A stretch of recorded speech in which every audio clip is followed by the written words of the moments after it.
Seria possível fechar um contrato da venda de um apartamento com uma incorporadora e um cliente? E como deveríamos fazer isso? Já definindo que quem vai regrar essa relação sobre qualquer quebra de contrato será uma câmara de arbitragem. É possível? Coloca um ponto a mais, assim. Eu acho que isso daí, ele ajuda bastante a gente a entender que o mercado, ele não depende exclusivamente do governo, né? Os empreendedores podem fazer certas coisas para fugir do governo também, certo? Então, tudo isso é possível, e é possível em que âmbitos da economia, né? Não precisa necessariamente ficar no mercado imobiliário, ainda que esse seja, lógico, você vai adquirir um bem de 400, 500 mil reais, é diferente de você adquirir um jornal na papelaria, mas em que âmbitos que a gente pode fazer isso e no que isso pode ajudar a sociedade em si, aí sim a sair do Estado? Responde para o mercado imobiliário que você já me resolve um problemão, Mário. Então, vamos lá.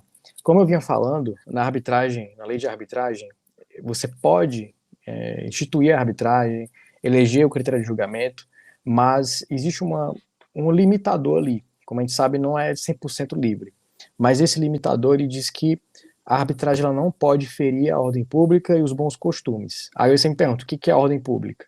O que são os bons costumes? Isso, infelizmente, é uma questão que fica para a jurisprudência decidir conforme os casos forem surgindo, tá?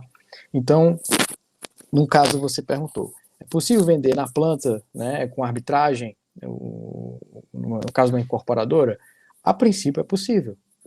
Não existe nenhuma, pelo menos até onde eu conheço, não existe nenhuma coisa uma decisão que impeça isso, tá?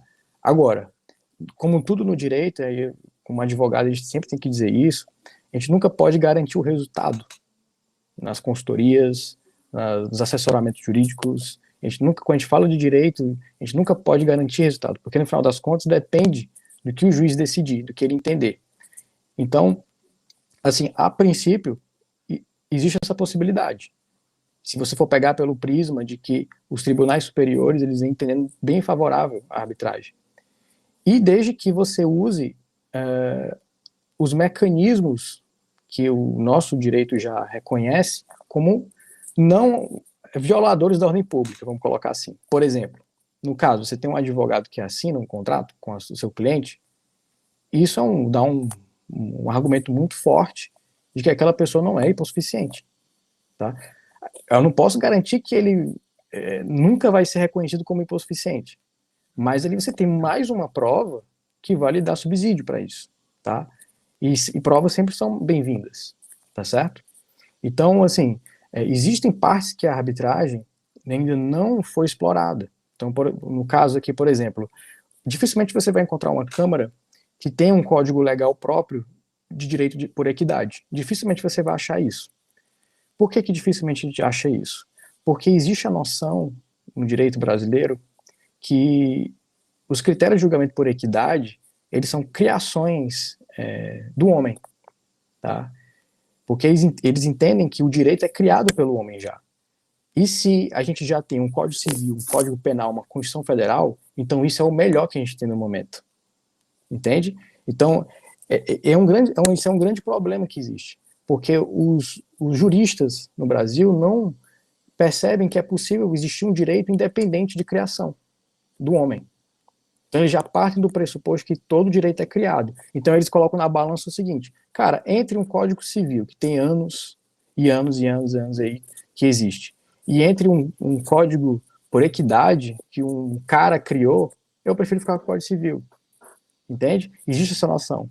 Mas, obviamente, isso é uma questão que essas pessoas negligenciam a possibilidade de que o direito ele já possa existir, independente de criação. E é o caso do libertarianismo, por exemplo.